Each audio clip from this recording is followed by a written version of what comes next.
What's going on, guys? I'm Andrew. I'm Jason. And this is Movie Source. Today we're going to be reviewing Galaxy Quest.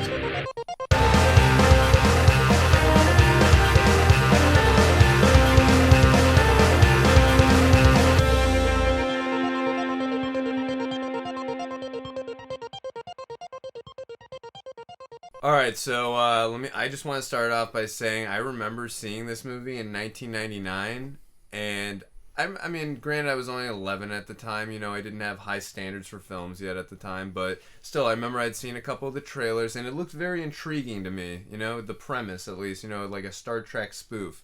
And I went to the theaters with low expectations, and I can honestly say when I walked out of the theater, it was one of my all-time favorite comedies, and after watching this again for this review, it still holds up today and is still one of my, not only one of my all-time favorite comedies, just one of my all-time favorite movies in general. I had a similar experience. I didn't see it in theaters, I don't think, but I saw it on TV thinking it was just going to be some dumb movie with Tim Allen, but I ended up loving it as I was watching it, and I don't know if I would call it my top, 10 movies of all time, but I definitely love this movie. It's so much fun. It's just everything all about it is just so done right. It's definitely not in my top 10 favorite, but it's just in general, it's one of my all-time favorites, just in like top 30. I mean, for what it is, it's like a fun, like you said, Star Trek spoof. It's just it's a fun movie. Well, for me, I'm just gonna quote J.J. Abrams, as he would say, "This is my favorite Star Trek film." And that's from J.J. Abrams, the director of Star Wars: The Force Awakens, and the last two Star Trek films, Star Trek and Star Trek Into Darkness. So that's me personally. Although I know it's not a Star Trek movie, it's just got so many Star Trek elements. It's a parody kind of Star Trek. But they didn't just play it off as just a parody. It played it a lot very straight. It's not like a dumb humor parody. It's an actual movie. I love like the how they played it in that. I love how they kept it pretty straight, and you know what I mean. That there was a lot of comedic elements. It's a movie that kind of pokes fun at itself. It pokes fun of a lot of things that go with a TV show like that. This film was directed by Dean Parisot. Now I'm not very familiar with Dean's filmography. I know he did Fun with Dick and Jane. I wasn't a big fan of that film, and he also did the film with Bruce Willis, Red 2. I heard Red was really good, but I never saw those films. I heard Red 2 wasn't as good, but I haven't seen it, so I'm not gonna judge. But he just did a phenomenal job, not only bringing out the amazing performances of all the actors, just the world he introduced us to, and also like really all the arcs he had and all the characters. Just did an amazing job, This movie, I think, was very driven by the characters themselves. The acting was great. Everyone in this movie did such a great job, all the way down the line. Tim Allen, Alan Rickman, Sigourney Weaver, even Sam Rockwell in one of his first movies just did such a great job. And like you said, you see those arcs of the characters. They kind of start out where they're all kind of hating, just hating being washed up actors from this old TV show. And then when they actually go into space and live the real thing, they all just, grow as people. Tim Allen plays Jason Nesmith, who on the show in Galaxy Quest, he is he's Captain Peter Quincy Taggart. I thought Tim Allen just nailed this role. I mean, not only as the leader was he convincing, it's just like, it felt very real life because Tim Allen had just been coming off Home Improvement, so he's a big TV star, and his character in the film is a washed-up TV star. But he's kind of like full of himself. He's very arrogant. He's egotistical. And he just kind of loves having all the spotlight on him because everyone who loves Galaxy Quest loves him. Sigourney Weaver, as she played Gwen, I believe Lieutenant Tawny Madison. Mm-hmm. The scenes where she's at the sci-fi convention, the whole time I'm thinking, dude, in real life, if Sigourney Weaver's at a sci-fi convention, everyone's freaking out for her because she, of course, played one of the coolest badasses of all time, Ellen Ripley, in the Alien franchise. So that was really cool seeing her as a sci-fi star in the film because that's what she is in real life. So, that, again, felt like it was real life there a little bit. So, but her character in the TV show is meant to just repeat what the computer says. So they're making her look like, just the dumb blonde on the show.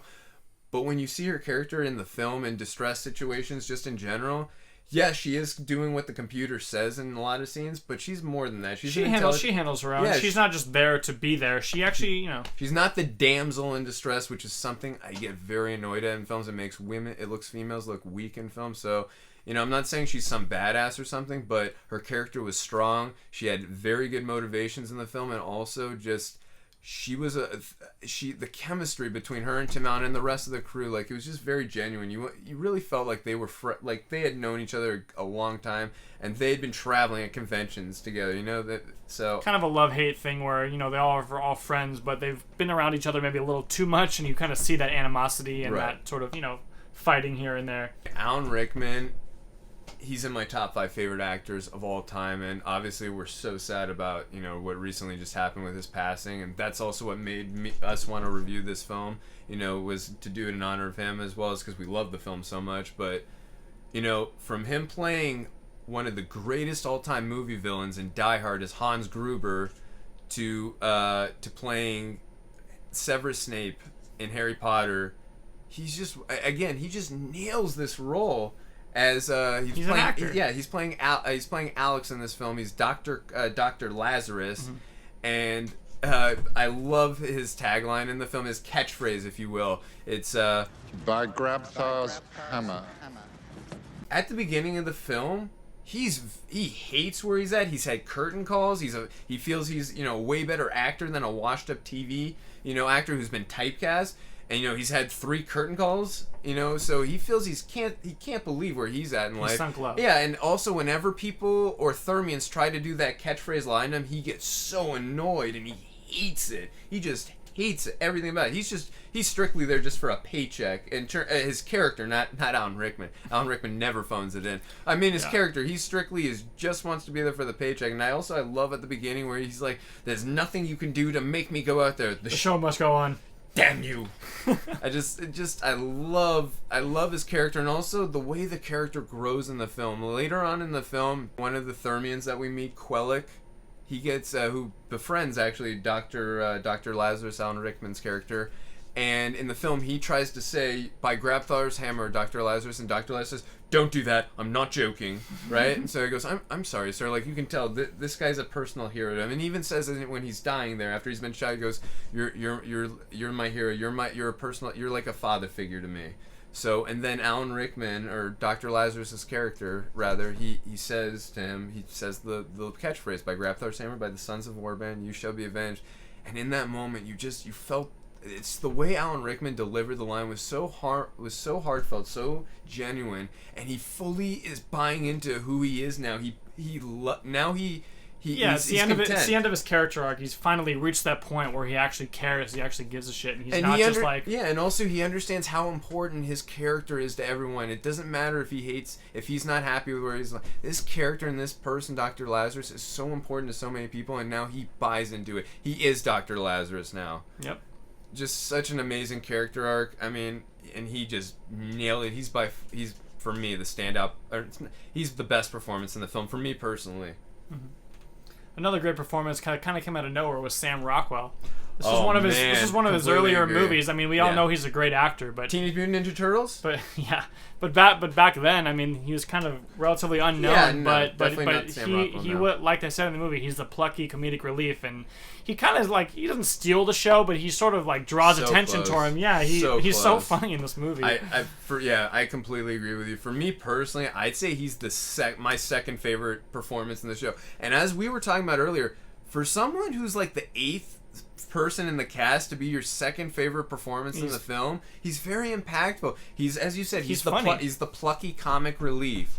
He's very just like loud and outspoken. He's like, "I don't want to die, man. I don't want to die." Well, so, and like, he's actually smart in a lot of scenes. He's like, "Is that air? This is an alien planet. Do you know?" Like, that's actually. Well, he's fearing for his life. That's why he wants to take all precautions. But he's being smart in the moment. And then he's also like, when she's trying to talk to the little blue alien, he's like, "Did you guys ever watch the show?" Yeah. He's like, it's like, dude, he's right though. In some of those moments, like, what were you doing there, Gwen? You know what I mean? Or Sigourney Weaver's character. So no, there's a lot of moments in the film where you're like, you actually agree with this character.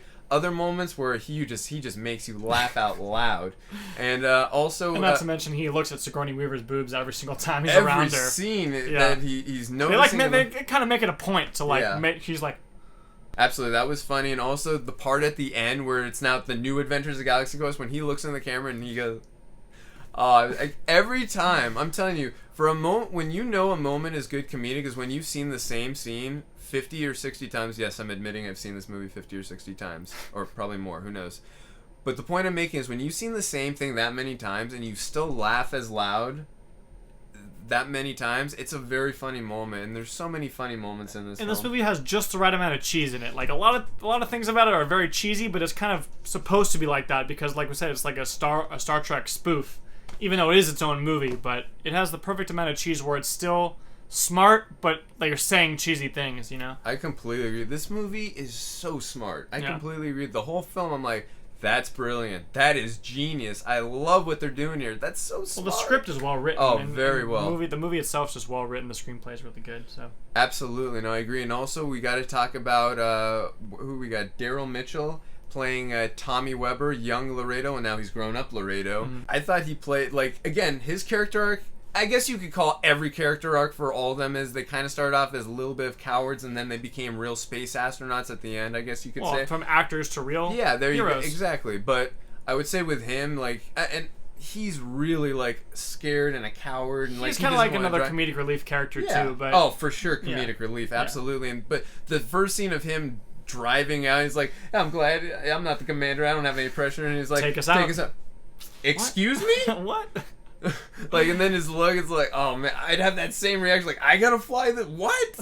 Yeah, so no, he's a very relatable character. I thought again, like you said, he had the perfect amount of comedic relief without it being forced. This movie was real. I've mentioned this many times. I'm gonna keep mentioning it when it's done right. Organic humor is my favorite type of humor over forced humor. I cannot stand forced humor, and there was I can't think of any scenes where there was forced humor in this film.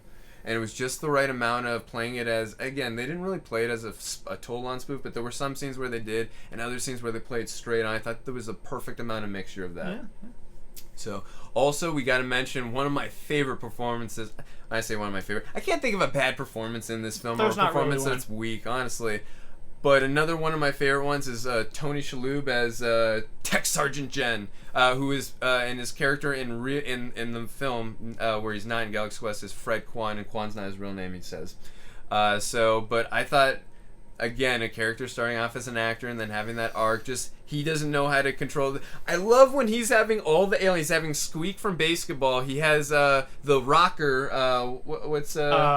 Yeah. I can't think of the actor's name right now. Rainn Wilson, thank you very much. Rainn Wilson in The Rocker. He has Tim and one other actor who I don't know is the three Thermians who are helping him out. They're giving him all the information, and he's just reading it to them like he's the one, like, he's not taking credit or anything, but he's like, guys, he's relaying the message. The ship can't take it anymore. The engines are dying. Like, yes, it was just so dry. He's just so dry. Oh, it makes it very funny. Oh, and he's eating in every single scene. I thought, and he's never fazed by anything. Like when they first land, when they go through space, like they're all shaking, and he's just like, oh. He's like, hey. No, he's like, that was one hell of a thing. What's up with them? I don't know. Let's go. So his character, the way he's just so cool and calm under distress. I thought that was so just perfectly played again. Just a perfect job by Tony Shalhoub. We also have Enrico Colantoni, who plays Mathazar. I thought he did a pretty good job. All the aliens in this movie are hilarious. Just the way they talk. Thermians, yeah. Just the way they talk was so funny and random. Like, who thought of them to talk like that? But, you are our last time. Just the way they laugh is so funny. I agree. Just more comedy and just how they're all so naive. They're kind of like children because they don't really know much, but... That's the perfect way to describe. And also, I want to mention there's a scene too, you just perfectly basically described Mazar, but I want to mention a scene too. Where basically to me it was the most heartfelt scene of the film, outside the Quellic scene we mentioned with Alan Rickman. I think this one was. Well, I mean, yeah, go ahead. Well, the scene where Mathazar is being tortured, and then Tim Allen's character, Captain Peter Quincy Taggart, he has to tell Mathazar, or rather Saris, the main villain, who we'll talk about in a second. He's forcing the Tim Allen's character, because he's now seen that this is really a TV show and they're just actors. So he's forcing Tim Allen's character to tell Mathazar the truth, who they are, like he's a child. And when you see Mathazar's reaction, like it's because basically he tells him, he has to tell him that they lied, basically. Yeah, and he associates lying with Saris, this evil person. So he's kind of connecting those two together. Yeah. Yeah. No, I mean, but again. The movie's a sci-fi with many comedic elements, but it's just that moment you're feeling such it's just so genuine. You feel so sad for. And yeah, it wasn't forced like emotion. It was real. Oh, so. Absolutely, I completely agree. I mean, I was almost crying over an alien like being told he was lied to. We've said it before. That's why I think this movie's so good. Is because they don't have to force anything. It's all just organic. There's also Justin Long, who plays a very minor character, but he does a good job as well. He plays like a fanboy kind of who is obsessed, obviously, with the show, and he ends up having to play a role. His performance, and it was a minor role, but his role was very impactful because what they did in this movie I thought was brilliant. They made us, the fans, the hero, because what would have happened if Tim Allen wouldn't have used this character? Because basically what happens in the film, they have to turn off the failsafe to the ship. Basically, Saris's men have again, Saris is the main villain of the film, who we're about to talk about. Saris's men have activated a bomb in the failsafe in the ship, and Tim Allen, they're actors. They have no idea what they're doing or how to get to where they're going. It's a humongous ship. So basically, earlier in the film, we see that Brandon and Tim Allen's character bumped into each other, and they accidentally switched comms. Communicators, comms, exactly. And so basically he communicates with him, and he has to help him out, and he saves his life through it. Because these guys are such fanboys that they know all the schematics of the ship. They know everything. He calls all his friends. Right. And so they call on him basically to help them get to where they need to go. But again, I just said earlier, I love how they made us, the fans. They made us the hero. Not only Tim Allen's character, not only the ship, the crew of that ship were the heroes. Us, the fans, were the heroes there. Because we, if you were a fanboy there, you would have done the same thing and saved, your favorite character's life in that situation. It was so relatable. Well, it's funny because he's like, yeah, I know the show is just a show. I know it's not real. And then Tim Allen's like, all real. I knew it. Yeah, so no, it was, you could absolutely. You could see the nerd just flowing out of him, No, absolutely, and he just look, he's a good actor just in general. We've talked about that, but for your very first role in a film, just for such a minor role, it was so impactful, and he just did a very, very good job. Just nailed it. Also, we want to mention now finally we're going to talk about Saris. He's being played by Robin Sachs. Unfortunately, Robin passed away, I believe, a couple years ago. In this, he pulls no punches. He's very menacing. The makeup, by the way, we got to mention one of my all-time favorite people who makeup guys, Stan Winston. He did The Terminator. He did Aliens. He did not do Aliens. I'm sorry, that was Tom Woodruff Jr. and Alec Gillis. He did Predator, and he did The Penguin in Batman Returns and Jurassic Park. He's done countless others. He's one of the best, if not the best, in the business, and I love the makeup of Saris, and that it was just so. And even Tim Allen says when he thinks he's on an amateur shoot, it's a good goes, job. That makeup looks so real. It's incredible. I agree. It looks great. And again, every time Saris was on screen, I really felt a sense of danger for the crew. Like, he was menacing. All right. Also, I'd really have to hit myself in the head if I didn't mention this. The score of this movie is composed by David Newman. David Newman has did The Mighty Ducks in 1992. He did a bunch of other films that I'd have to look at his IMDb to be familiar with, but that's as far as I remember him. The score in this movie is just brilliant. It's just from the first opening theme, the Galaxy Quest main theme. It's so catchy. memorable. It's very catchy. And all the other the score throughout the film, if I just listened to the score and I didn't know what was going on, I could understand the context of the scenes that were going on just from the score. Whether they're in danger, whether it's a moment of like Fred realizing he has to save and digitize Tim Allen's character because he sees a character he's in love with, the Thermian. The music, it's such a strong operatic buildup. It's got a cool sci-fi theme to it. I just wish David Newman, I know for a fact he didn't do a lot of sci-fi movies, and after watching this, I'm like, why? You are an amazing sci-fi composer. So, and again, listening to this, to this score, I felt a lot of Jerry Goldsmith, a lot of John Williams. It's just some of my favorite composers. Yeah, it just gives substance to a lot of the scenes. Absolutely. When it kind of makes, the emotional parts more emotional, or the funny parts more funny. Just that's what score's supposed to do, and he does a very good job of doing that. All right, so obviously, as you can tell, I don't like this film very much. Just kidding. I love this film. It's, as I said, I'm not going to say it's in my top 10 favorite films. Definitely my top 30 if you want to make a top 30 list. But I love this movie so much. It really is a smart film. It's well directed. It's well acted. The characters are really fleshed out. They have such great arcs. The cinematography is really well done. I'd say my only nitpicks I have in this film are the way Saris dies in it. It just at the very end, he kind of comes back a third time, and Tim Allen just shoots him, and it's so easy. Yeah, he kind of disappears, and also there's a scene where they kind of talk about a device on the ship called the Omega-13, and basically in the film they tell us, or Brandon, the film played by Justin Long, tells us that him and his friends believe that it's a 13-second jump into the past. And Jason and I, as the detectives we are, I know we're nitpicking. It's a movie. We can forgive it. It was about a minute. It was around a minute, at least. So it is what it is. It's not. It doesn't make. It's a nitpick. Yeah, it's a nitpick. It doesn't hurt the film, but I thought that was even watching it every time, like, that's way more than 13 seconds. But again, that's all I'm saying. Just a nitpick, as we mentioned earlier. I'm gonna give this film a 9.4 out of 10. It's a pretty good score. Yep. I definitely love this movie. I'm not trying to compare this movie to like great films of our day, like a Shawshank Redemption or anything like that. No, but I mean, absolutely not. For what it was, of like a fun, maybe like you could call it a family type movie, just comedy, good 90s movie. I'm gonna give it a score of 8.5. I definitely love this movie. Alright guys, well that's going to do it for this video. Please let us know what you thought about this movie in the comments section, and if you want to see more videos like this one, you can hit that subscribe button. See you guys next time.